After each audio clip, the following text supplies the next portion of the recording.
And welcome everyone to another exciting adventure of the energy that surrounds us. I'm your host, Michael, and to everyone that's joining us tonight, I want to say thank you because this episode was originally scheduled for Tuesday night at the normal time, or I should say the normal day.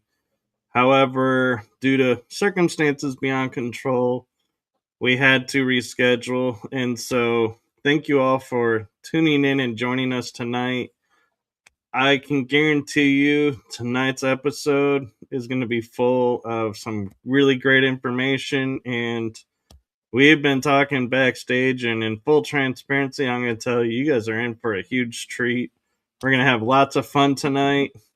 So without further ado, I'm going to turn it over to my amazing guest who is going to share some really cool information and some experiences of her own.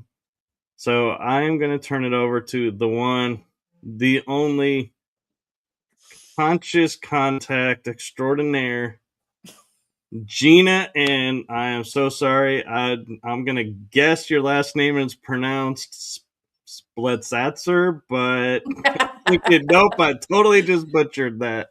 Oh, you're so close. So close. No, it's Splettstaszer. Yeah, it's extra super German. It's very German. So I have a German last name. I should be able to pronounce that. Well, I mean, I'm gonna go hide in the corner now.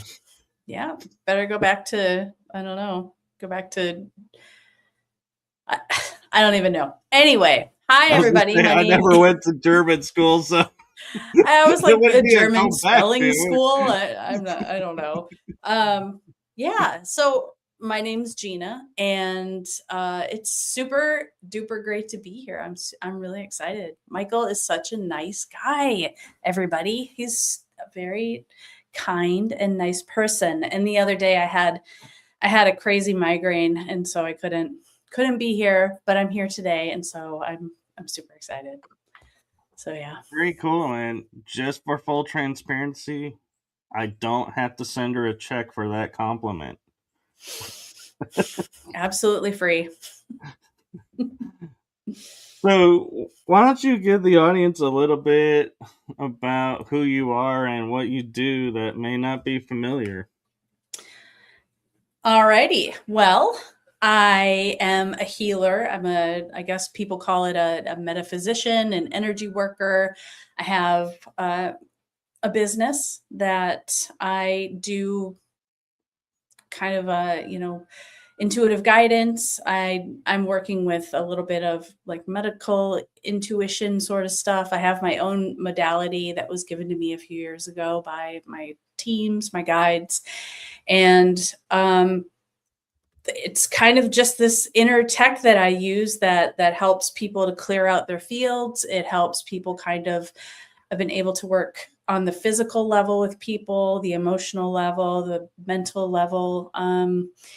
It's been really helpful for people, and I'm blessed to be able to work with people.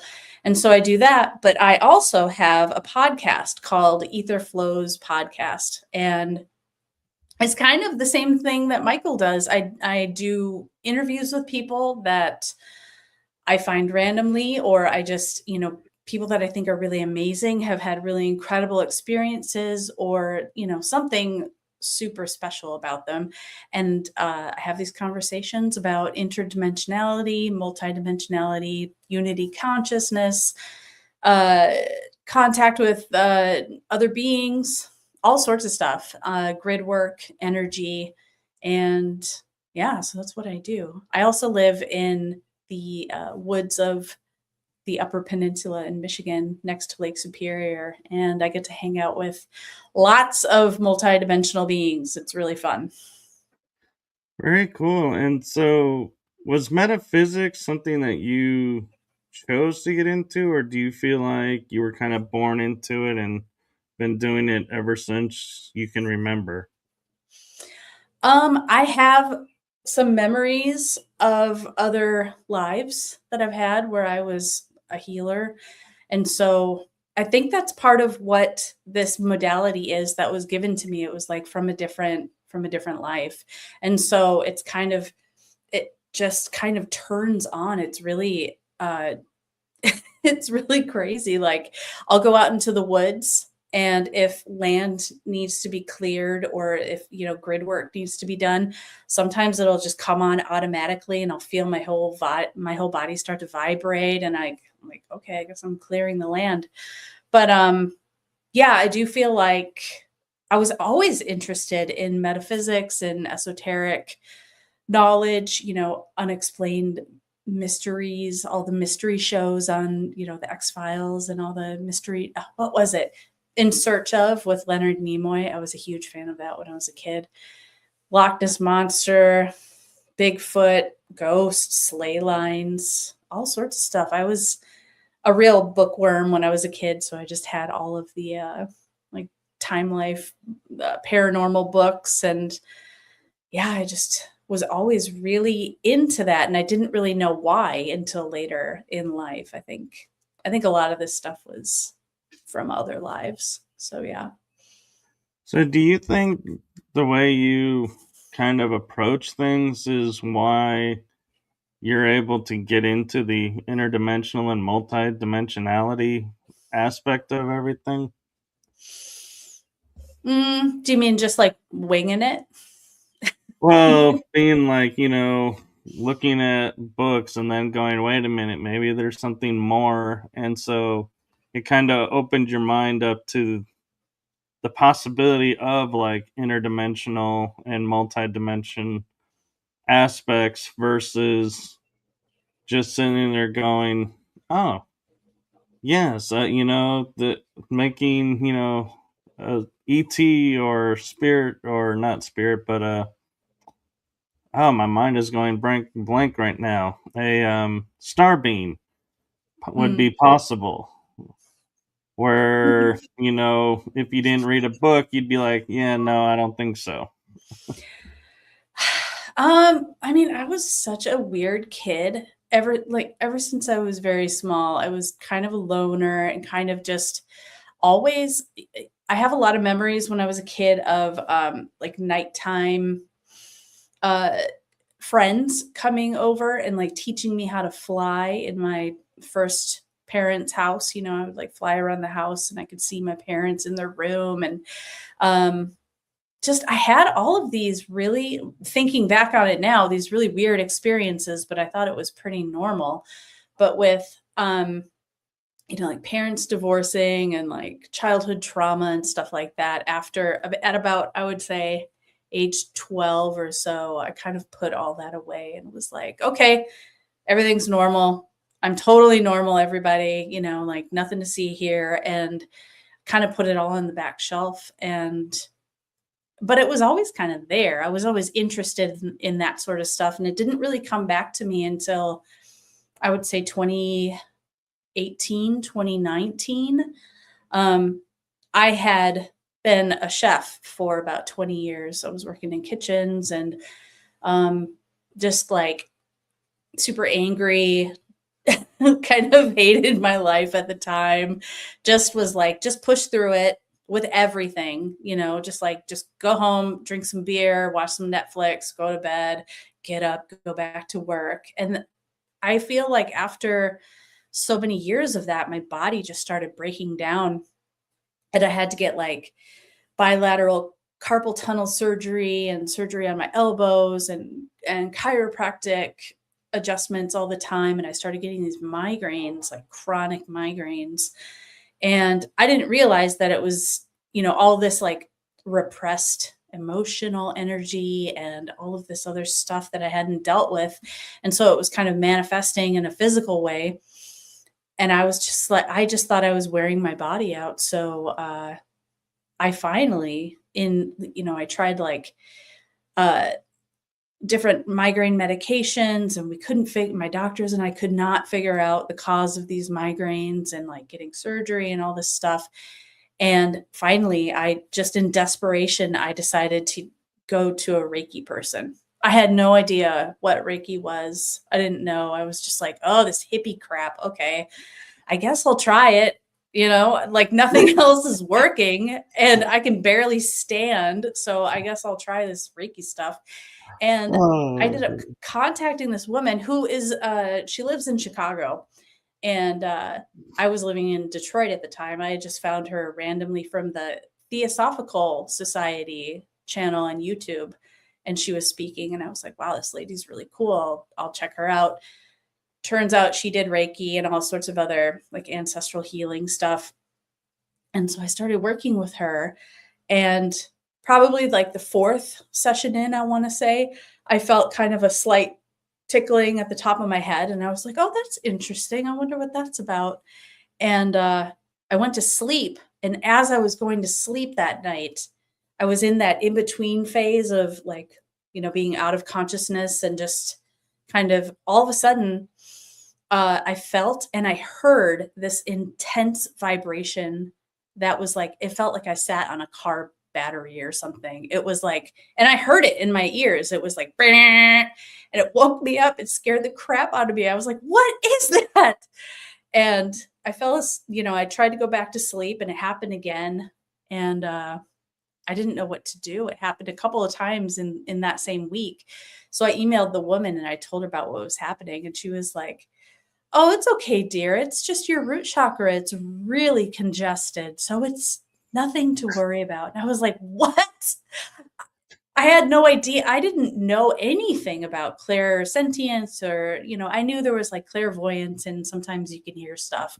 I didn't know there was such a thing as being able to feel energy. And so that kind of just like broke the dam. And all of a sudden I can like put my hand up in the air and feel energy from the sun, and like I'm feeling the earth and I'm feeling everybody else. And it was really overwhelming. And at around the same time, I was still living in Detroit. My family and I went on vacation to Traverse City, which is a small town in kind of lower Michigan, right on the edge of Lake Michigan, which is, there's whole books on that lake. It is so full of bizarre energy, and it's a beautiful, amazing place. But anyway, I didn't know anything about that. I was just like, let's go on vacation. And so we rented an Airbnb right across the street from the lake. And I was sitting outside in the dark looking at the stars, because I'd grown up in cities. I'd never really seen a very dark sky. So there were so many stars out, and I was like, whoa, this is so cool. And all of a sudden I look, and a big orb shoots out of this tree and goes over the roof of the house. And I was like, what the heck? What the heck was that? And I look above me, and there's this giant sparkly orb or ship, or I don't know what it was. It looked like it was like a giant plasma ball, and it's like a sparkler, and it just slowly moves over my head and across the lake. And it took a couple minutes to get, to where I couldn't see it anymore. It went across the lake. And I think that moment just kind of, it was like before that and then after in my life. And I went back in the house and my wife was like, how was stargazing? And I was like, oh, it's fine. It was fine. Nothing to see here. Like I was in total shock. And after that vacation, the phenomena followed me back to Detroit, and I started seeing orbs in my backyard.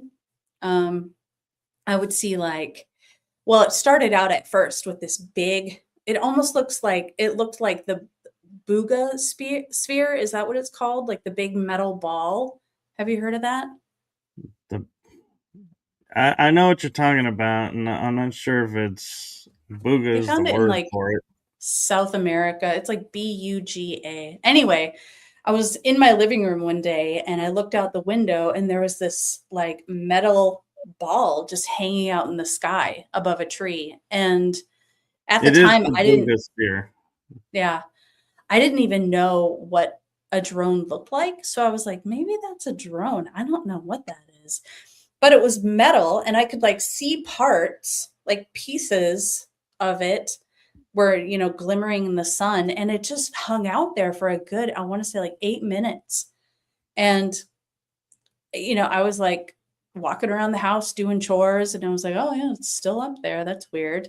I didn't know what to think about it. So that was something weird that happened. But then after that, I started seeing like more of those plasma lights and like just orbs that looked, they felt like they had an intelligence to them. Like you could, when you look at them, it's like your heart chakra starts buzzing and you're like, oh, okay, there's something's going on there. But I would see them in the daytime. I saw them at night. I would see like big flashes in the sky. And one day I came out into my backyard in the middle of the day. And this is in Detroit proper. It's like a mile away from the casino from downtown. And I look above and there's like a big black triangle in the sky hanging out above my backyard. And I was just like, what the what is going on? And I'm just like, hey guys. And then it kind of hangs out for a second and then it rotates like 90 degrees and just like turns the other direction and slowly floats away. And I was like, oh my God, I'm losing my mind. Like, I wasn't telling any of my family any of this at the time because I was like, I have no clue what is happening right now. And I started seeing like, there were like black helicopters that would come over the house. And I mean, there was a lot of that stuff anyway. Like police were doing sweeps because of like people driving around crazy in Detroit. So who knows? But I saw this like a couple of times. I saw this big orange sphere that would like float. I thought it was the sun at first, but it's like moving. And I'm like, oh, that's not the sun.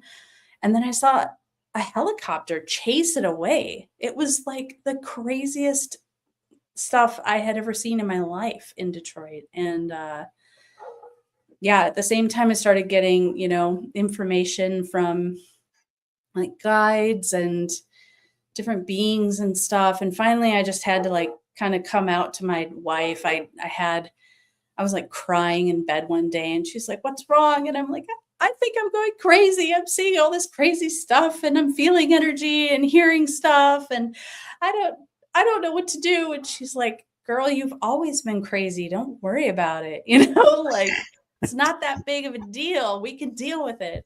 I was thinking that she was going to like leave me or something. I can't tell my family. This is such a crazy secret. But that was like the most freeing thing that I did actually was start to talk to my friends and my family about it. So, well, that's cool. But I think every Reiki master needs you for their slogans.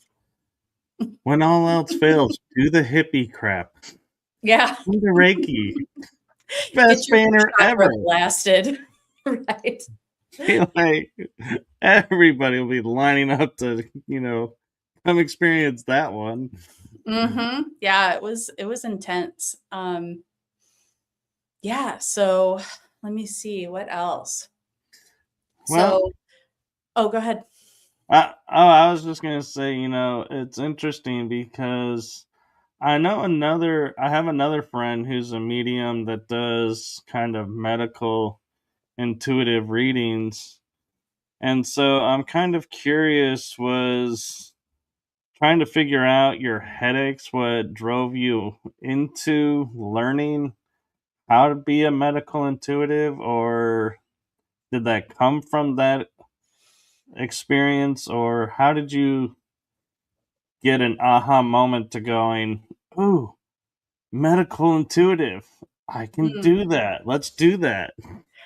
Well, again, I think it comes back to like early childhood and maybe doing this in other lifetimes. Like, I have a funny little side story. One of my best friends, I went to kindergarten with this guy. I've known him forever. He has a story that I barely remember this happening. I have a vague memory of this happening, but he was like, "Hey, Gina, do you remember that time in second grade when you stayed after school to play with the chicken liver?" And I'm like, What? "What?" Well, it turns out, so I'm a child of the 70s and 80s, and I don't know why my teacher thought this was a good idea. The rules must have been a little looser back then, because she brought in like it was either a raw chicken or a raw turkey, like a store-bought carcass from, the grocery store.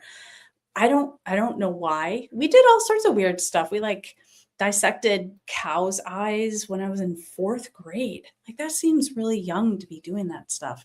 But anyway, she brought in this, like, chicken or turkey carcass and was showing it to us because, this is how I don't know, here are the insides, here's how this thing works. And they come with like the packet of giblets, and I opened the packet and I just was fascinated. And I just was playing. I missed my bus because I was playing with this packet of giblets after school was over.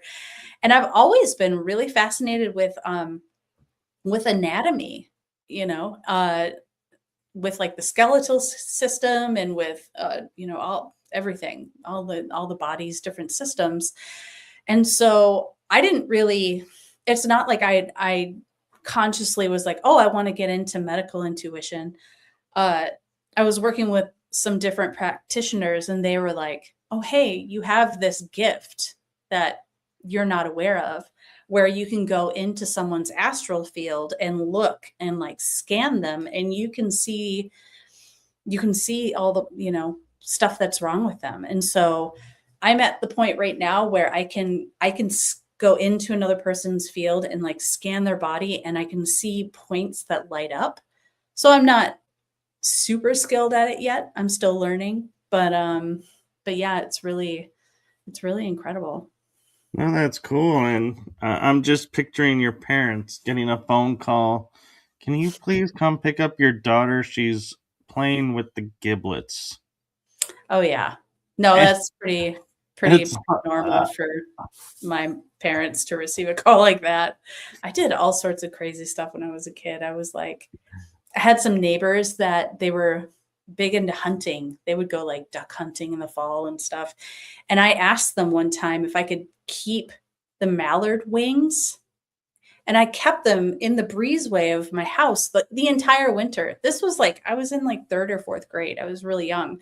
But I would go outside and like before school and just kind of play with the wing because the feathers were pretty, and you could still like the joints, I don't know, it was so weird. It was I don't know. yeah, I was but a strange kid.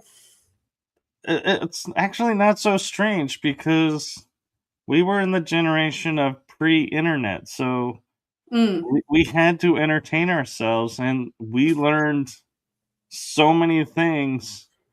We developed and coined the term street smarts because we were outside on the streets learning stuff yep, and last for kids. playing outside and learning all this stuff hands on. And yeah, I personally didn't like go and keep duck wings, and as a kid, but hey, everybody entertains themselves in different ways, and I'm just glad to hear that you weren't like putting them on your back and trying to figure out if they would work. Flying off a roof and going, they work for the bird. Why not me? Right. Yeah. No, nothing like that. But just like I've always had a fascination with bodies and yeah. So I think that's kind of where that kind of comes from. But yeah, I think a lot of this stuff for me comes from other lifetimes because it kind of all of it was kind of dormant until, maybe like 4 or 5 years ago. And that brings up an interesting point of I'm just now thinking about like you are open to multidimensionality, interdimensions, Sasquatch, the Fae, ETs. I am as well, and we don't question it as much, and we were the generation before the internet. So I wonder if the internet has kind of blocked people from being aware of and making it harder for them because they're so glued to the internet that they don't pay attention to the real world around them. Yeah, I mean, probably to some extent. I didn't get a computer until I was about 30 or a cell phone. I didn't have any of that stuff until I was pretty old. But I found that I don't read books as much. I'm always like multitasking now where I feel like I didn't do that as much before. I'm kind of like skimming the surface of things. Not really able to focus quite as well. And I do feel like a lot of that kind of comes from having a phone and having technology in your face all the time.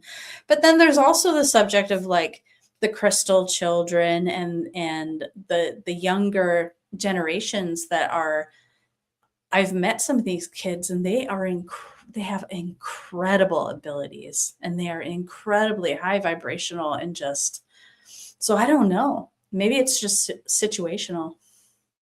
It could be. And so, what was your first encounter with the Fae like, and how did it like impact you? Do you include like the Sasquatch people as the Fae in the Fae realm? I can, but I view Sasquatch as Sasquatch beings, Fae as incorporating like your fairies, pixies, elves, dwarves, leprechauns, kind of more the Irish Fae than and Well, so I think they all exist in kind of round about the same dimension. That's kind of like I think anyway. I'm no expert. But let me see. What was my first? So when I was a kid, I told you I had this nighttime visitor that would come and teach me how to do stuff. And I don't know if he was from the elemental realm or if he was a galactic. I don't know. But he looked almost exactly like E.T., which, just to age myself, I was born in 1977.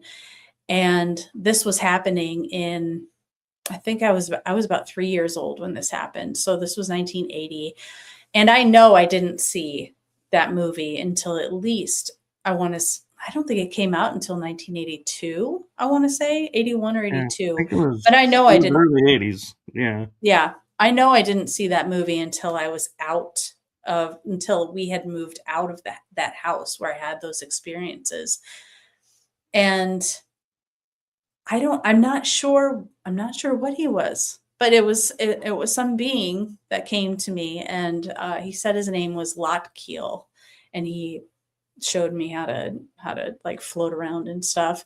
So that could have been my first experience, but other than that, it hasn't really been so much of a physical thing with the Fae. It's been more of connecting, like channeling energy and connecting in that sort of way. So I don't know, I would say 2020, 2021 was probably when I started connecting with them more.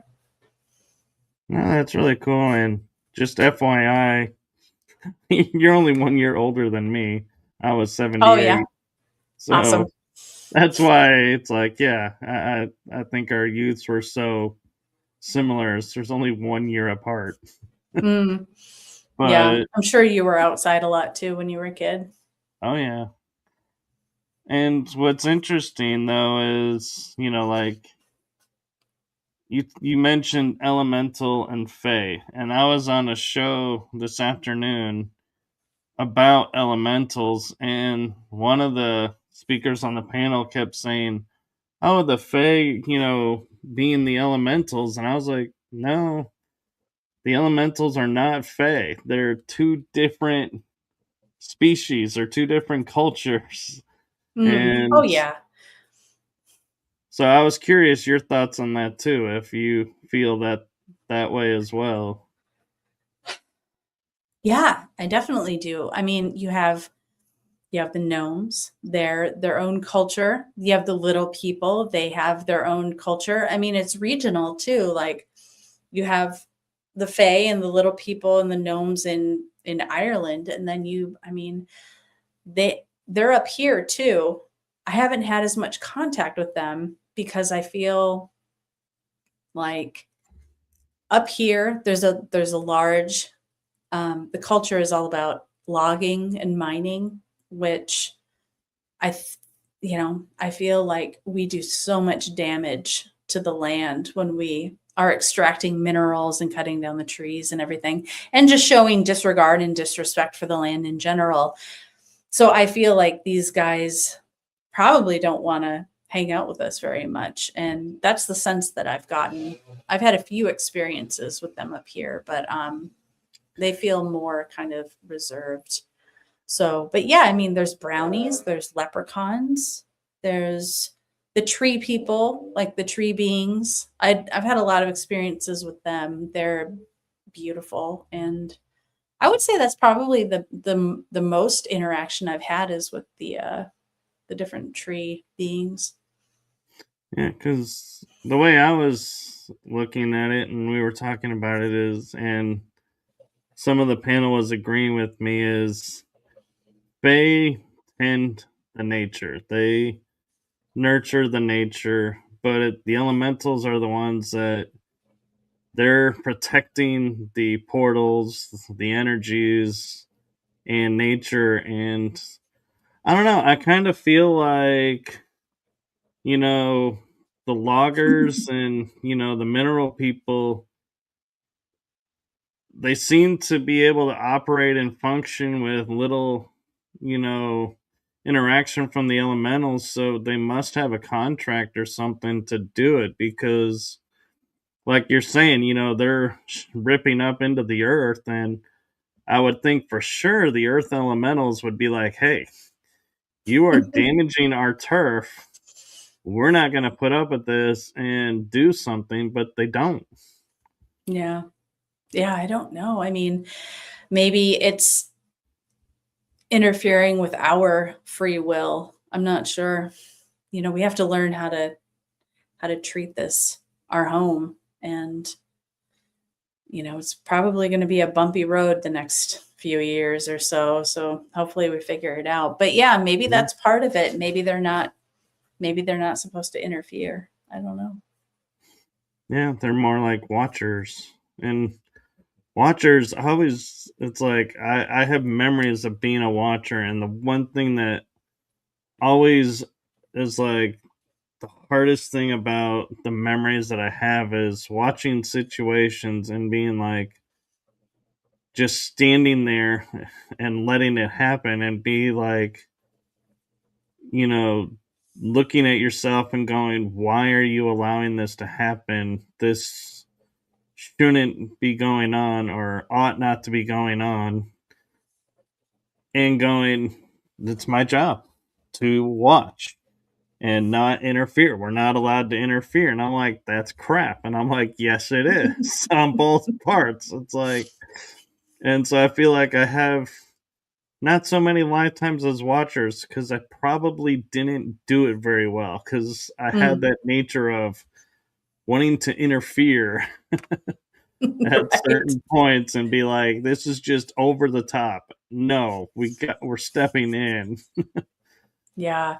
Well, I mean, that's such a storyline premise for all Star Trek and like sci-fi shows like that, where it's like you're, not supposed to interfere, and there's all the moral and ethic sort of dilemmas when it comes to that. But yeah.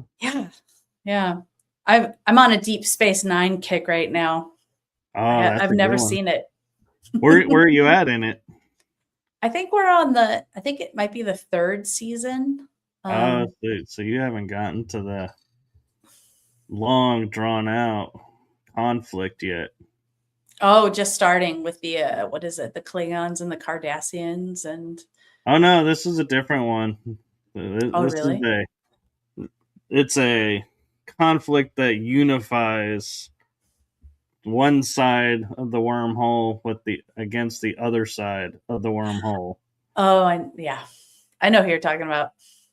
We won't spoil it for anybody because it's not an ancient show or anything, but I'm not wanting to spoil it for you because you haven't seen it, and so I'm like, I'm not wanting to say, oh, this happens, and you're like, oh, well, I can now skip 3, 4, maybe 5, to season 6, maybe. I wish. My wife won't let me skip any of them, and she won't tell me what's like the stuff I want to know. I'm like, what's going to happen with this? No, you'll just have to watch.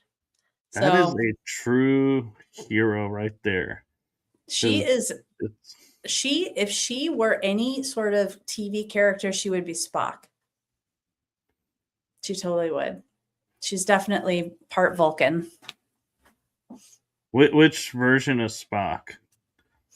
The Leonard Nimoy Spock, the Zachary, definitely. The Zachary Leonard Nimoy all the way. There's like 3 Spocks now in the Star Trek universe. Oh, Leonard Nimoy's the best. OG. Yeah, I kind of miss those and everything, but no, and it's good to go through the Star Trek series. Are you doing them in order, or are you doing them in order of they were released? Oh, well, we're just on I have not watched any what is it? New Generation or Next Generation. I've seen a few of the original Star Treks. This is just a one-off, the whole Deep Space Nine thing. So yeah, we're watching them all in order. Yeah, I know. When I first, well, of the Deep Space Nine, this is just that universe. But when I first met my wife, I was like, that is such nerd stuff. I am not into that. She was like, have you ever heard it? This was like 2012. She's like, have you ever heard of Game of Thrones? And I'm like, what? This dragon slayer stuff? What? I'm not watching this. But we did, and I got so into it. So I feel like all this stuff is like on some level channeled. It's like channeled galactic drama that's been filtered down to us. I will say something that may spoil a little bit, but it's not about Deep Space Nine. It's about the original series. Well, one with William Shatner and Leonard Nimoy is a friend of mine who is all about, looking into star cultures and sovereignty of the individual and being owning our own energy and everything. She made an observation and said, back in the 1960s when Star Trek was being made, they did not have budget for prosthetics like masks like we do now, nor did they have that technology. So some of the aliens that are in that show are actual aliens in the show. They don't have a character person playing them. And so I was like, that brought that show to a whole new level. And I had to go back and rewatch and be like, can I tell the difference? Because I was like, it makes sense though, because it's like we live in a world where they're saying, disclosure is in TV shows and everything. Well, Star Trek was, out in space, interacting with cultures, and they were intermingling on the ship. And so it's like, hey, and if you go in order, it's actually Enterprise, then it's the original series, Next Generation, Voyager, and Deep Space Nine kind of are at the same timeline space. And then there's like Discovery is into the future. And then they went and did Starfleet Academy, which people think goes back to the beginning, but no, it actually is the rebirth of the Federation during Discovery's show, aftermath of that show. And so Strange New Worlds, though, that kind of actually goes in between Enterprise and the original series. And yes, you can tell I'm a Trekkie. So that's like the fluidness of it. But Star Trek really pushed the envelope, because it's like I had the innate ability of, like, when the Romulan ships or the Klingon ships or Andorian ships showed up, I was like, those are not the good guys. Oh, yeah. And then they would be like, in the show, they would like fire on each other. I was like, yeah, see, it's like I knew it before they actually went into conflict. And it was like, I had memory of seeing those ships before, but I'm like, how would I have memory of that? I'm not. Yeah, that's what I'm saying. So yeah, that's so interesting. I mean, I feel the same way with. I mean, what is it? Star Wars. Just so much sci-fi. I feel like it has been channeled, so it's pretty. Even like Silver Surfer and a lot of that kind of Marvel, DC sort of stuff is, to some extent, probably. I agree, and there is one episode of The Next Generation, and it's not one of the time episodes, but if you ever wanted to see time travel, every show of Star Trek has a time travel element. A lot of people don't realize it, but they're actually in there. And there's an episode in The Next Generation that a shuttlecraft crash lands on this world, and this black goo has sentient life and encompasses the shuttle to where everybody in the shuttle can't beam out and nobody can beam in. And the ironic thing is if memory serves right, the title of that episode is Skin of Evil.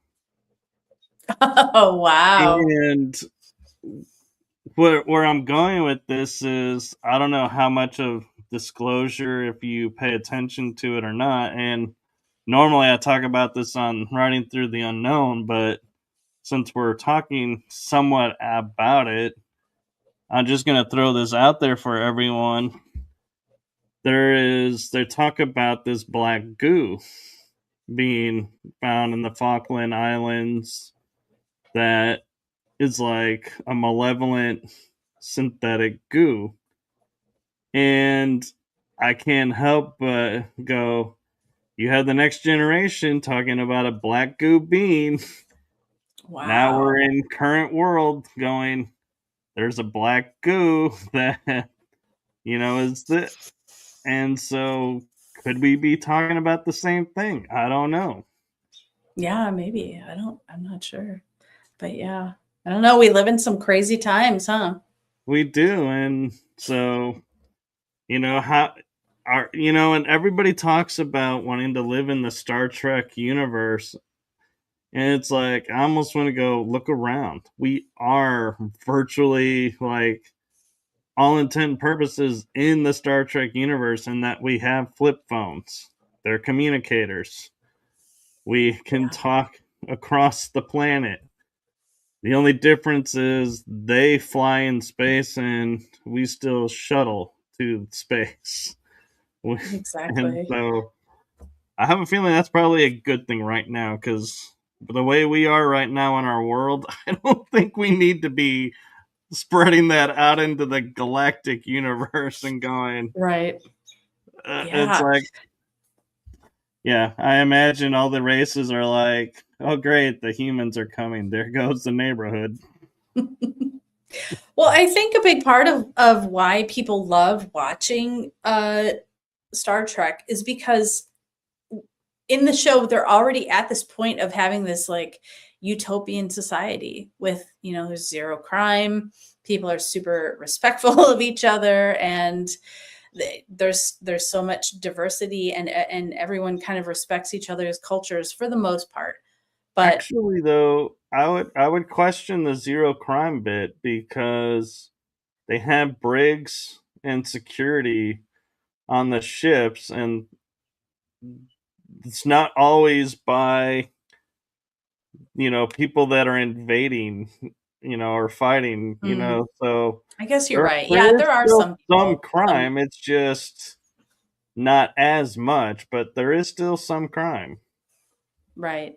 Well, it just seems like they've kind of figured some stuff out that we are probably in the process of figuring out right now, like polarity dramas and tribalism, and learning how to treat our planet. Like all of this stuff is happening right now, and it's an exciting time to be here and to see this stuff, but it is really easy to kind of get sucked into like doom and gloom and drama. So very, very challenging time right now.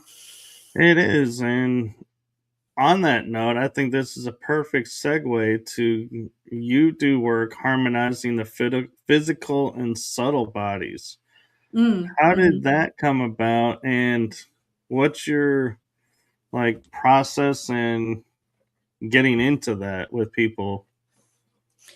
Well, it started out with I got certified to be a Reiki master, so that was kind of my permission slip to start working with energy, and that was back in 2019, 2020. And I would just work on myself, my friends, my dogs, and that's kind of what got me started into channeling energy and learning how to work with other people. And then, like I said, about 2 years ago, I was given this modality that I now use from my teams. And it really is this inner tech that I have that kind of just, it's got its own intelligence. And I could work on somebody, 5 days in a row. And each day the person will have a different experience, because your body is in a different place each day, and it needs different stuff.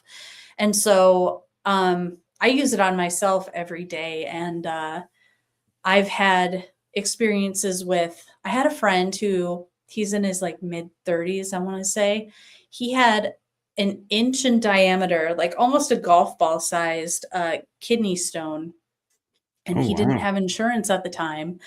And so he was super worried about how is this going to get resolved?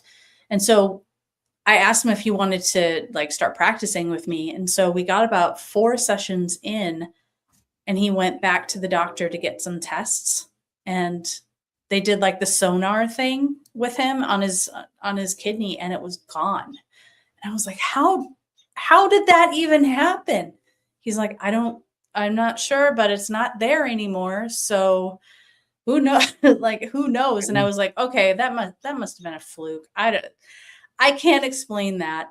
But then I was working with another friend who had arthritis in all of his joints. And it was to the point where he had to like maintain a certain weight so that he didn't put too much weight on it because it was so painful. It's like he couldn't bike anymore. I couldn't walk very long. And I started working with him. I did 2 sessions with him, and that was about 6 months ago. He lives in Thailand. I keep in touch with him, and he keeps me posted. He's like, it's still gone.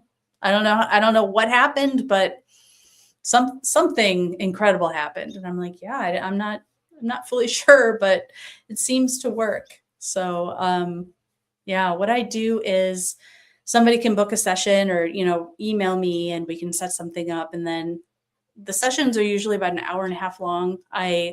The first half an hour, I usually just have a chat with them and talk about what they want to work on, what their goals are as far as like setting intentions and like what kind of stuff we want to work with. And that in itself is like an energetic transmission, because even like right now, you and I are talking, we're also exchanging energy.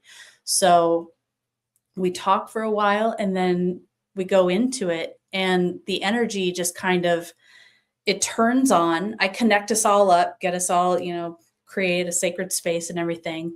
And then the energy just turns on. It usually goes for about half an hour to 45 minutes. And then when it's done, it'll just turn off. And I'm like, okay, it stopped. And yeah, it's pretty incredible. No, that's amazing. And it's, it sounds like, I'm kind of wondering with everything that you have going on, it's like it's no wonder, the interdimensional beings and everything are like reaching out, and because we're all beacons, but it depends on your awareness.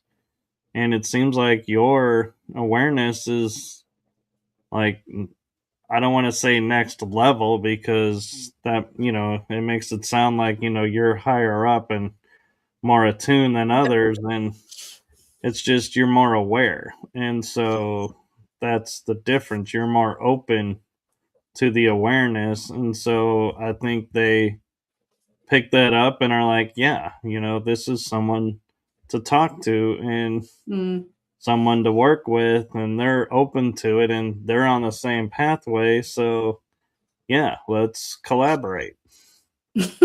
Exactly.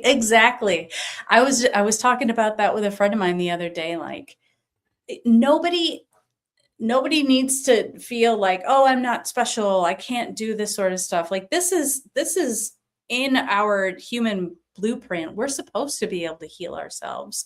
We're supposed to live longer than 70, 80 years. We're supposed to be able to work with the interdimensionals, with the Sasquatch, with the Fae. Like, this is all our planet. We're all supposed to be able to work together and work consciously with Gaia. She is her own sentient being, like, we're not just living on some rock in a meat suit, just born to work and drink beer and eat candy and die. Like, we're supposed to have like a really fun, interactive, aware, conscious experience with everyone, with the UFOs, with extraterrestrials, with everybody. So yeah, I don't feel like I'm special or anything. I've just been working on my energy for a while. That's it. I think this would happen to anybody who had the intention and, I don't know, and kind of worked on their energy, really. I think it would happen with anybody if they had good intentions. Why does everybody always pick on candy? I love candy. I just ate a bunch of candy before I came on. Ooh, which candy? Oh, what did I have? Okay. I made homemade pot de creme, like chocolate pudding. Earlier today. Yeah, it was pretty good. You did better than me. I had some chewy sprees this afternoon. Oh yeah, my wife loves sprees. They're not bad. I'm trying to think of what I love. The Wiley Wallaby strawberry licorice. It's one of my favorites. Yeah, I love that stuff. Much better than the black licorice. Ugh. Oh, yuck. Yuck. I'm sorry. I've tried. I can't do it. I know. I'm the same way. I'm like, if it's the only thing in the house, I'll be like, okay, I'll eat it. But it's only because I don't like wasting food. I'm like, it's not my like. I'm not gonna enjoy this, but I can tolerate it enough to get rid of it and be like, not again. Right. Yeah. I have a short story. My mother actually passed away last April Fool's Day, so not too long ago. But in celebration of her life, I bought some like yogurt covered pretzels and black licorice, which were her two favorite like junk food candies. I mean, she loved KFC too, but I was like, no, I'm not doing that. But I tried to get through that bag of licorice. I tossed it. I couldn't do it. I was like, Mom, how in the heck did you eat this stuff? It's kind of funny because my mom passed April 22nd, and she was really? into black licorice too. And what's up with that? Wow. Yeah, no black licorice. Thank you. Yeah. Well, how are you doing with that? Were you close with your mom? I was very close, and I'm doing actually really well with it because to me, I'm like, I only get upset when I really, think about the physicality aspect. And that's when I'll be like, oh, yeah, I miss the physicality. It hurts that I don't have the physicality. Yeah. But because I know they're in energy form, I can still feel them, talk to them, sense them around, and interact with them in energy form on the other side. It's like, yeah, they're not dead and gone. They're just not physically here. And so that's a different process. And I'm actually in the process of writing a book about that because I'm in metaphysics, death in the metaphysical world is very different than mainstream world. And like the first chapter, the first section of my book, I'm like, I always like to do like when I'm doing a topic, what does mainstream define this topic as? And put the definitions in there. And then I'm like, okay, this is my world. And this is what we define it as. And I was kind of laughing because I was like, my God, according to the English dictionary and the UK dictionary and the government science department, there's like 18, 20 different definitions of death. Like one is slaughter. And I'm like, yeah, I don't want to slaughter at the end of my life. No, that sounds like definite no, hard pass. Thank you. And so I'm like, no wonder people are afraid to die. Because, I mean, my God, look at, how long these definitions are. And then I go to metaphysics and I'm like, well, metaphysics defines death as they take it from yoga and it's a transformation of one physical form to another. And I'm like, and I kept looking around and I was like, that's it. That's our definition. I was like, one thing. And I was talking to my hairstylist about it when I first was contemplating it and trying to word it. And he goes, oh my God, I love your definition, your way, much better than ours. I'm like, yeah, I know. And so I'm like, if I can get this into print, how many people may, pick this up and be like, you know what? I'm no longer afraid to die because that's the death I want, not this one or these. I'm like, that one. Yeah. Yeah. And I feel that this stuff, this is like the real stuff that we need to start talking about because so many people, it's baked into our our conscious collective psyche to be so afraid. It's such a primal fear dying, and it doesn't have to be that way, you know, especially when like yourself, you're pretty awake and aware, but it still hurt. It still effing hurts, you know, like just like her not being there, it just sucks, you know? And so I feel like the more we can talk about stuff like this, it definitely helps. I know it does. I personally, my mother and I had a very tumultuous relationship. She was a narcissist, and I know people throw that word around loosey goosey, but like she was like definitely narcissistic, and so it was really tough, and I was afraid of my mother for a very long time, and I'm still working through that. It's weird because she's in a different form now, and I communicate with her, but I'm still afraid of like the boundary pushing, and like the way that she treated me in life. And so it's like, wait a second, this person is no longer who they are. They're basically their higher selves now. And so you got to just change your whole mindset about it. And yeah, it's tough. Whether you were really close and you missed that physicality and, being able to talk to them physically a lot and hang out, or you were just like, I was kind of scared of you back then, and I'm still a little bit scared of you, but in a different way. It's definitely a process, Well, and so I feel for you. Yeah, and I even put in the section, like, there's a chapter of, like, family deaths, and I'm like, here are the pets. They were the first ones to go, and here's how their deaths impacted me.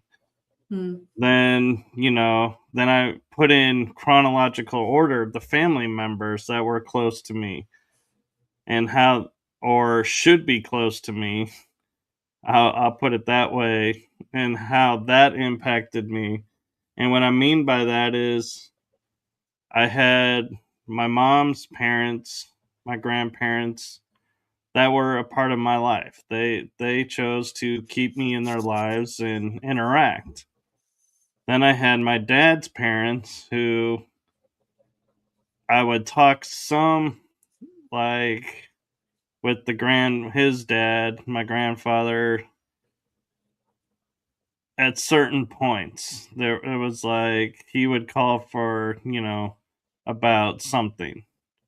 So, but the grandmother, I even have a hard time saying that because it was like there was nothing there. And so when he died, I share the story around when he, how he died and how I knew about it and everything. And then the grandmother, it's like I was told after the fact. I didn't even know when she originally died. And I'm like, I have not shed a tear for this woman. And that's okay. I don't feel a lot of loss for this person, and that's okay. We don't have to. And that's one of the other things that I'm like trying to bring awareness to is just because someone is, blood relation and you have these societal what you should do, like, and not do in there, it doesn't make them right or wrong. And so if you don't want to do them, don't. Yeah. There is no norms dealing with this. And so if your norm is this person's never been around, don't fake an emotional response, because it actually, I think people look at that and are like, that's where you hear people going, why is that person doing that? That it's so fake. That person is so fake. They don't really, think this or do that. They were never around. And so, everything is seen, and it's like optics. And so it's like, don't fake it. Just don't have an emotional response to it if you really don't, because it comes off wrong in reality. Yeah, you don't need to do anything out of guilt. like that, like it doesn't, I don't think it really affects the person who's passed either way. It's better for you to just be sincere and genuine. I agree. And I'm toying with another section for the book or not. So keep your eyes out. I'll let you know when that book releases, because awesome. I don't even fully know what I'm putting in the book yet. But the ironic thing is the last 2 deaths that have happened to me that impact me that I'm writing about are actually my dad in 2023 and my mom 2026.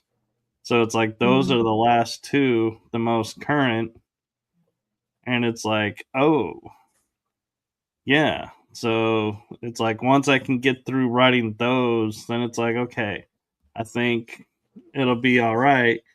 And I will even share this with you all, is writing about certain family members. I was crying while writing the story of what I remembered doing with them, and the memories that I have of them, and how their loss impacted me. But I will say again, in full honesty, when I wrote about my one grandmother, it's like no emotional whatsoever. It was just data being put on a page. Yeah. Well, I think writing that book is just as cathartic for you as it would be for someone who's grieving, It was, what gave you the idea to write the book? I had a feeling like, growing up metaphysical, which I'm sure doing it as well, we react differently to scenarios and other events. And so I was like looking at life and how it unfolds, and I was like, everyone keeps asking me, like, are you okay? Are you really okay? And it's like, because I know where they're coming from. They're coming from a more mainstream area. And so it's like, yeah, I know the way I'm acting is not conforming with that. And so it is confusing to you to see me, like, I mean, this is May and I'm smiling and laughing on some shows. And it's like, you should be in deep grief, but the deep grief is different for me. And so that's where I'm hoping in writing this book, it's like people get another insight into me and how my world is, so to speak. And so have a more understanding of me and going, okay, so what he's actually doing is the process for him. And he is doing what he needs to be doing, and not being judged by people, going, you should maybe take a break from doing things. You should cry more. You should do this. You should do that. Yeah. And so I just, look at it as going, here's a way that I can share a part of me with the reader and going, here's, what I was brought up to, what I chose for myself. Maybe you can choose it too, or maybe you like, where you're at and your beliefs of it. So either way, it's the right answer. And I'm always very careful in my books to never state this is what something is, because I know the second I do that, a week, a month, a day later, it's going to change. And I'm like, now I got to go rewrite the book because that factoid is no longer a factoid. so to speak. Yeah. And I'm like, I don't want to be constantly rewriting books. And so I'm like, this is my information. This is how I gathered it. This is how I interpret it. What do you think is the conclusion? And it's like, boom, I push it off on them because not only, am I wanting you to think about it and, look at it, but I don't want you to sit there and go, oh, he said this is what it is. Because if it changes, I haven't said that, so I don't have to rewrite anything. I can just verbally say, yes, this idea has changed now. You won't get a bunch of mail being like, oh, you said it was this way and it's not. Yeah. I get it. And, it's freedom to change because it's not cast. And so. I love that. I love being able to change my mind all the time. My wife gets annoyed because, she is like Spock and she loves logic and order. And I'm so just like, oh, well, I feel totally differently about this subject today. And maybe next week I'll have a different opinion on it. And that's totally fine. And that's my prerogative. So deal. Here's something you can say to her. And I'd love to hear her reaction to it is logic is evolving. And I'll pass it along. I'll see what she says. Because it's like, everybody thinks, oh, because something's in a book, logically, this is how it works. Mathematics works this way. How much has mathematics been rewritten? Because we're now finding out it doesn't work that way. Or contradictions. And so it's like, if is logic evolution based or is logic just cast in stone? Because logic is also based on philosophy. Yeah, that's a good question. I mean, seeing as how we're constantly building our reality as we speak and as we experience and look and focus our intentions and whatnot, it's like we're kind of building the road as we're walking. And so I think I think logic totally evolves. Everything evolves. Change is the only constant, right? Yeah, and have you guys seen the movie Tron Evolution? I've seen the original Tron. I think that's it. You should watch Tron Evolution because it deals with the computer digital world, and there's a notion in there that I think your wife may get triggered by because it's poking at the logic and going, hey, here's another jab at, can we truly live in pure logic, or does logic not fully work because it's too confining? Right.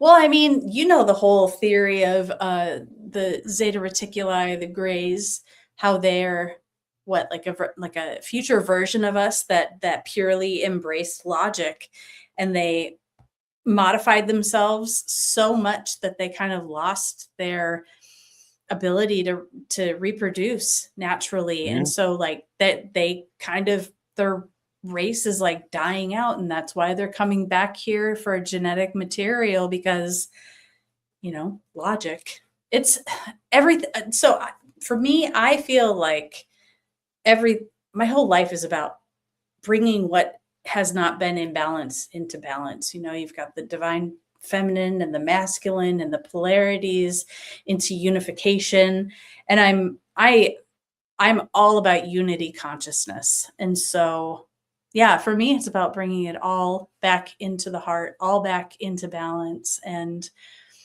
you can't just focus up in here all the time, and you can't just always be in your emotions either. That's what we're here to do. We're here to master this stuff. Yeah. So, we're all learning at the same time. It's all big. But It's all a big sandbox. She can Here's have a her opinions, concept. and Yeah, you know, and I here's a love arguing with her, though. It's great. Yeah, well, here's one you can use that I self-taught myself, and somebody may say somebody wrote about it, but I never read it. I just created it on my own. Was we look at words, and like we were kind of talking about in transparency, like the cations, like how we're merging words and creating new words and everything. And I looked at like emotion, and I was like, what really is emotion? Because we define it as like happy, sad, love, hate, fear. But those are just words, and they're not really the emotion. The emotion is the frequency and the energy in motion. And so I was like, oh, take the E off of emotion, fill it back up with energy, and it's energy motion is emotion. And I was like, that makes total sense because it's our energy that's giving off. And so, when I'm in like high energy, like happy energy, people around me start like getting it, and it's like it kind of downloads into their field, and their field kind of goes, hey, we like this. And you're like, hey, I like this. This, it feels good to be like this. And then you separate, and it's like, hey, wait a minute. Where did that go? Because it's like you don't realize it's an external force coming in, so to speak, and it's like temporarily raising you up to go, hey, look, this is where you could be. Yeah. Now we're going to put you back where you are. Do you want to get up here? Or do you want to stay where you are? And some people are like, or, the other adverse is being, happy and high energy. Some people will get uncomfortable going, this is too happy. I don't like this high vibrational happy state. And so they want to go back down and be like, I'm more comfortable here. So let me stay here. And then they're at choice, and you'll notice the energy kind of dwarfs off them, not by you doing anything. Their energy overtakes it, and it's like, nope, this is our field. This is our, this is who we are. Cool. We're not in it to like energetically like ping pong and be like, you're going to now become happy because I'm happy. No, it's just the energy friction either bleeds through or it doesn't. And that's what life is about is, that's the energy in motion is what are we projecting out? What are we taking in? Exactly. Yeah, I love how you mentioned about people getting triggered by someone's high vibes. I've definitely I have experienced that. I've been on both sides of that. When you're in kind of a lower state, you're in a crabby mood, or something's going on, and then you see another person, you come into contact, and they're just super happy and in a great place, and you're just like, ugh, get out of my face, get out of my field. Like it totally triggers you, and it's true. And I feel like the more that people kind of raise up in their frequency and gain awareness and are working on themselves, doing shadow work and looking at their inner wounds and healing and alchemizing, that raises your vibration naturally. And I feel like that's kind of why a lot of people lose old friendships or old connections at some point. I mean, I know that's happened to me in the past few years. You kind of just a lot of friendships just kind of fall away. And it's just because there's nothing wrong. It's not good or bad. You're just not in resonance anymore. Right. And so that's just everything's everything's energy and vibration. And if you don't vibe with it, you're not going to want to be around it. So, yeah, and I have no qualms with, people will ask me, like, how can you be like really down and then the next day be like, or that same day, like totally 180 and raise your vibration up? And it's like, one is through laughter, but two is I realize, media has its purposes. It's not always, because it is a program and you are programming yourself by watching things. But I watch shows, and I will admit, I have a lot of the cartoons that I grew up with in the 80s on DVD. And when I get super like low and I'm like, it's like I'm like struggling to find my smile and just be like, what's there to be happy about? I will where's the pop magic? that DVD in, watch the cartoon, and be like, and notice like slowly going, laughing at something and going, oh yeah, I remember that. Oh, I remember. And it's like all of a suddenly I'm like, I'm back to normal. My energy levels are back up. And so there's nothing wrong with watching cartoons or anime or comedy shows. I mean, I watch Hogan's Heroes from the 60s and Right. and find the humor in them.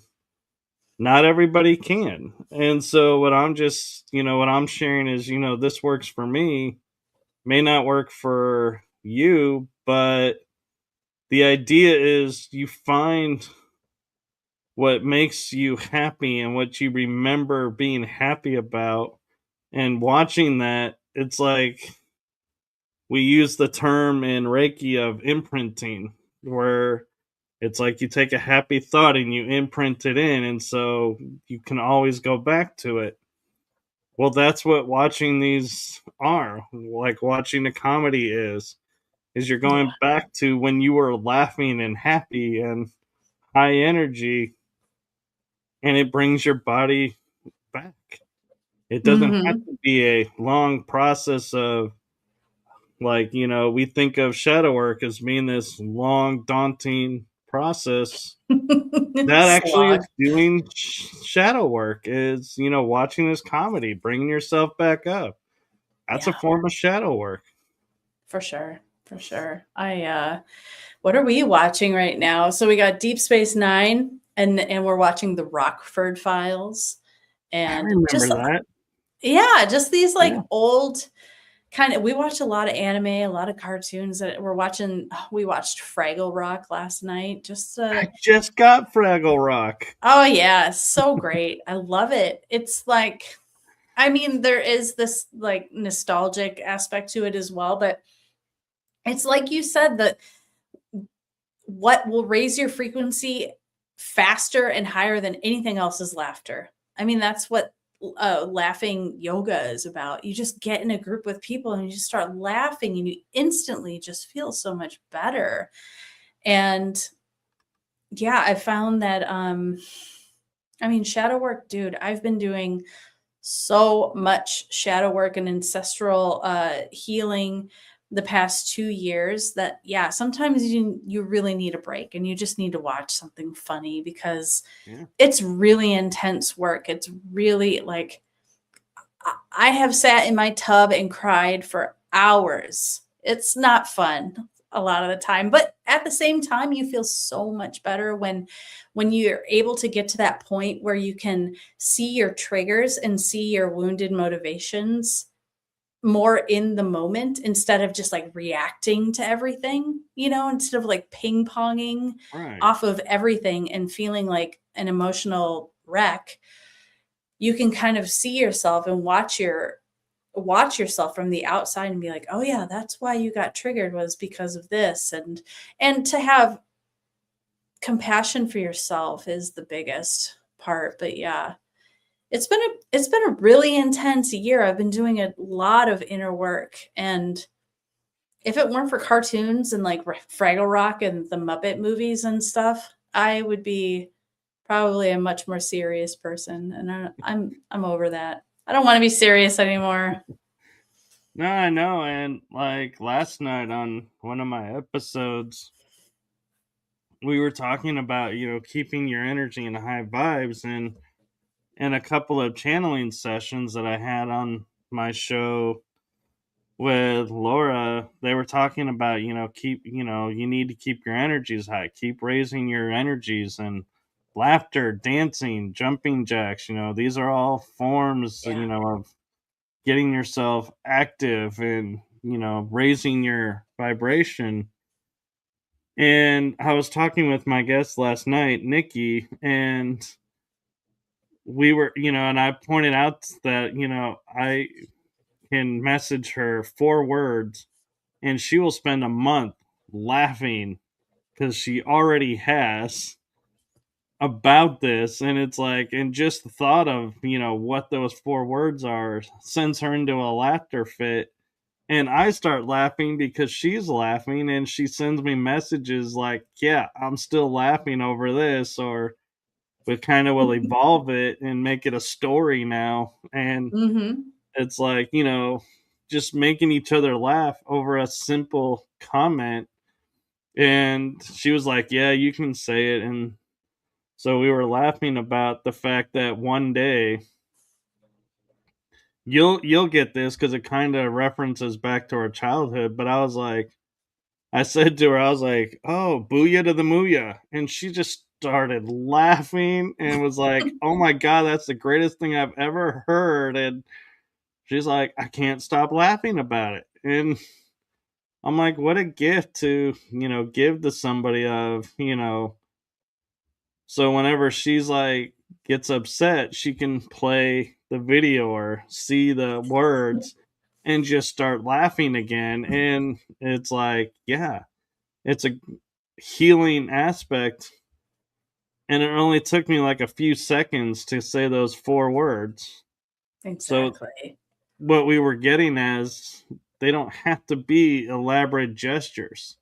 It can take a second to change someone's world. Yeah.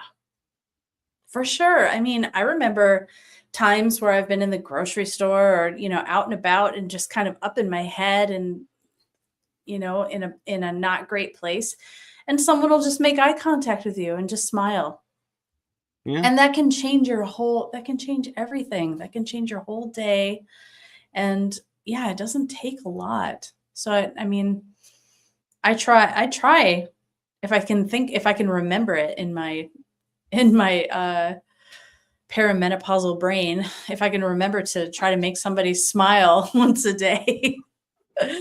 I do. Or, another good thing that I've been doing lately is very first thing when I wake up is meditating on gratitude, because that's a big one for me. I have in the past struggled with having gratitude for being here.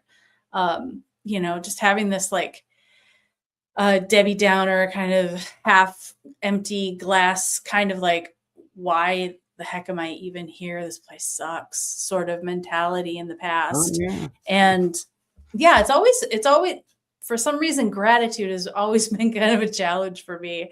So I've made it a practice to just sit for half an hour in my bed and just meditate on gratitude and try to just emanate that frequency out. And some days it's super easy. Some days it's, not super easy, but I feel like it really does set the tone for the day. It really helps to focus on the positive when you wake up, rather than like, oh, my aching back. Oh, I have all this stuff I have to do today. Oh, Yeah, and we actually, on the last channeling session I did with Laura Ferguson, aka Starseed Lolo, the group that was coming through, they were like, you also raise your vibration, and we're noticing that you and Laura do this. This is them talking, and they say, you say thank you to a lot of people. You bring gratitude into the world, and that raises vibration. That simple act, because it's your heart space coming out. And yes, it's different if, and I pointed that out on a talk with someone, that if you go, like, if I was to say, Gina, thank you, and I'm coming from a place of this is an obligation, it kind of fell flat. And you're like, yeah, okay, whatever. But if I come from my heart space and I'm like, hey, thank you, truly, thank you, it hits. And there's like a Mhm. connection. And it's like, hey, I didn't realize this was happening. Wow. I'm so glad that they're, seeing this, and that, it's like a validation almost for you. What you're putting out is being perceived the way you want it to. And so it's like, hey, that's a really cool feeling. It raises the vibration. And so it's simple things. And that's why I say you got to be careful, though, where it's coming from, because if you go and, you start doing gratitude every day to people because Gina and I said, will raise your vibration, it's not going to work, because you're doing it out of obligation and like feeling like you have to. You have to genuinely be there. You have to Mm. genuinely feel it. And when that expresses, you'll feel it yourself, because, like you're saying, a simple thank you and making someone smile or be like, oh, and see their surprise that you're thanking them. And they're like, well, thank you. Yeah. It, Yeah, it's, people love that. it, yeah, there's a great feeling. There's like a euphoria that comes off of it. And the best thing about it is it's completely free. You don't have to pay for this euphoria experience. You Yeah, get it for free. exactly. Just I mean, I don't know, it's so easy. Just treat people how you would like to be treated. I think somebody smart said that once, Yeah, right? Treat I'm others sure as you would like somebody had to. to. Somebody in some book somewhere, I don't know. Yeah. But, yeah, it's just about treating others with respect and lifting each other up when we can, and yeah, I don't know. I'm hopeful for the future. I am too. And, there are moments, like you say, when, we're looking at the world and we just get down. It's like there are days that I look and I'll be honest, I'll be like, humanity's doomed. If this is the best that we can come up with now, is where we're at, is, yeah, we're doomed as a species. But then I encounter That's the people that easy are route. raising, and saying gratitude about something, a simple thank you. I'm like, that person just totally changed my perspective, and there is hope for humanity. Yeah. That's the Yeah, power of it. exactly. I mean, we're having great conversations like this, and we're not the only ones. I know Yeah. we're not. People genuinely want to be. I think that's one of the core wounds of humanity, is that people don't feel like they are truly heard or seen, and that or understood. I think that's what everybody on all sides of all the, this wing, that wing, whatever team you play for, that's the commonality. Everyone just wants to be heard and to be understood. And I think if we can try to do that a little bit more with each other, I think it goes a really long way. Yeah. And an example is, I would go to a fast food place with my mom doing drive through, because we had just done training at the gym. And so we had to get protein within an hour to maintain what we did, is what the trainers told us. And so we would pull through and I would say, thank you. And the guy would just hand me the stuff and be like, close the window. I was like, okay. And I could have easily said, well, he's not ready for it, whatever. But the next time we went through, I said, thank you. And he just kind of like shook his head a little. So I was like, hey, that's progress. Next time I said, thank you. And he was like, what? And I said, "Oh, I was just saying thank you." He goes, "Oh, thanks. You're welcome." And that, and it was like I could see a change in that person over time of, this person probably, is sitting there and has seen maybe 100 people in a day. Yeah. And nobody says a word to him. And so he's like, "Oh, you're actually talking to me? Oh, you actually, talk." And I make an effort with the people in the drive-through windows when I needing to get something through there. I'm like, "Hey, thank you, and I hope you have a great day." If it's in the morning, and they're like, "Yeah, you too." And it's like I can see the smile, and I'm like, "Yeah, I probably just gave that person a boost that'll help them get through the day." Yeah. Just Honestly, I because. think so. And the next person that comes through, may get, be somebody grumpy or in the same place too and saying thank you. And it's like it'll just proceed, like pay it forward, so to speak. Yeah. And it'll be like a trend. And, because everybody likes to be appreciated and acknowledged. And a lot of times, I'll be honest, I used to do this a lot. Would be is, the drive through person, your mind and mentality is this is this person's job. They're not really interested in me. They're just interested in getting through the day. So you don't talk to them. You just ignore them because you're like, yeah, they're going to ignore me. So why make the effort? But then it's like something switched in me and I was like, no, this is a person. Yeah. And if I was in that role, I would, appreciate someone saying a simple thank you, 2 words. It's not that hard. But Recognizing your humanity. Yeah, yeah. definitely. So we are actually a little bit over the hour and a half mark. And so where Oh, can wow. people get a hold of you to, if they have questions or if they want to, work on some stuff with you? Well, I'm building my website right now, so that won't be up for a little while. But I have a YouTube channel called AetherFlows Podcast, and that's with an A. It's AE, AetherFlows. You can get a hold of me on there. That I have like my link tree and my Gmail email address. If you want to set up a session, just write me and we can totally set something up. Otherwise, I think almost 65 videos, like collaborations and interviews and lives and all sorts of stuff. Some really amazing people. I've had some really incredible conversations. So if anybody feels like reaching out, feel free. And I would love to, even if you want to be on the show, if you've had some cool experiences or just want to talk, that too. Yes, absolutely. We're going to have you on there for sure.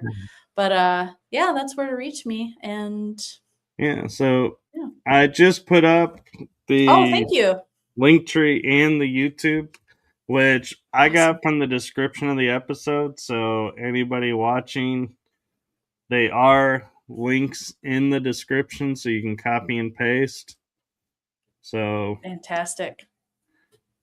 We didn't even talk about Sasquatch. I have to come on again. I have a whole bullet point list of all of my experiences. I didn't even talk about them. Well, we will yeah. definitely, make that happen. And I might bring you on the other show for that one. Just, give a flavor to both audiences, both shows, because both have their merits and are super cool. And I'm kind of proud of both of them. So why not use them? Just having one YouTube channel it's a lot of work. It's a lot of editing, depending. Oh my gosh. How do you do it? I don't have the energy for all that. All my shows are recorded though, so I do a lot of I sit in editing quite a lot. But I don't edit. Oh, that's good. I like the live and humanic errors that come through, but I keep right mine now as I'm able organic to. as I can. Yeah, right now I can do it because I have my 2 shows that are active, and one show is being formulated and maybe starting next month up, and I'll have a part-time role in it, and somebody else hosts that show, and I co-host with a friend and we have a guest host that kind of joined the team, and so we'll see if he's coming back. And we started now talking about, are we ready in our lives where we are to start the show back up and to do it? And so we'll see. And so that's how I'm able to do. And everything is not everything is active all at the same time, and so there's a blessing in that. And they're Yeah. on different frequencies, and so I do more of these 2 shows because it's my schedule, and when I'm on other people's schedules, I just pop in when I can. And so that's where I get to make all these appearances, and I'm like, I have fun with it because I don't have to prep anything. I just show up. Yeah. Yeah, exactly. Oh, well, it's been really fun talking to you, Michael. I'm Yes. honored that you had me on your show. It's great to meet another heart-centered individual. Yes, and I will verbally say this, and I will write this to Michelle Heaton. I thank you for putting us together and Yeah. He's recommending us great. to each other, because it was a lot of fun. Yeah, for sure. And we'll do it again. Yeah, because I'm noticing the Egyptian behind you, the Organite, and the clown mask. I'm not Yes. going to ask about And the what? What the else are you looking at? clown dummy mask that's up there. I'm like, I'm not going to Oh, ask about. those guys? I got Oh, those there's in 2 of them. Oh. oh yeah, yeah. I used to live in Chinatown in Seattle, and I got those masks there. I used to Oh, okay. Yeah. Yeah. So The they're the like one just looked like the mask like you see on the puppets that people use, yeah, and that's why I was honestly, I thinking. don't even they were just weird, so I got them because I thought they were funny, but 10 years later, somehow I still have them. But the Yeah. Organite is actually made by my friend Rion. He has a website called Team Light, and he makes incredible products. So if anybody's interested in Very Organite, cool. they can check it out. Yeah, and I'm guessing, but I'm thinking I'm probably off because I recognize the binder of the black with the yellow writing with the yellow tab on the top was always the book for dummies. Like something for dummies, and I always thought that Oh was the yeah. funniest title. Well, I don't want to call myself a dummy or anything, but sometimes you need that level of education. So yeah, I Yeah. have a couple.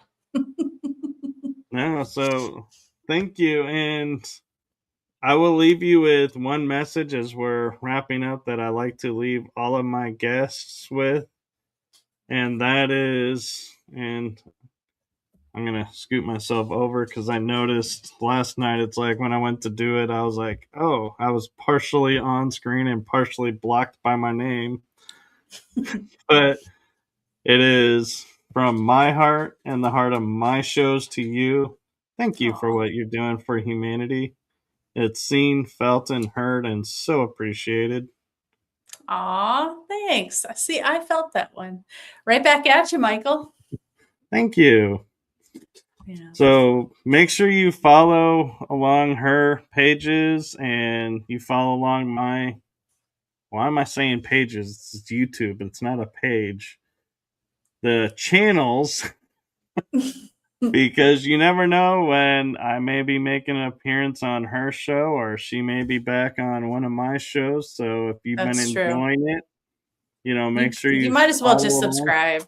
Yeah. Save yourself the time. Exactly.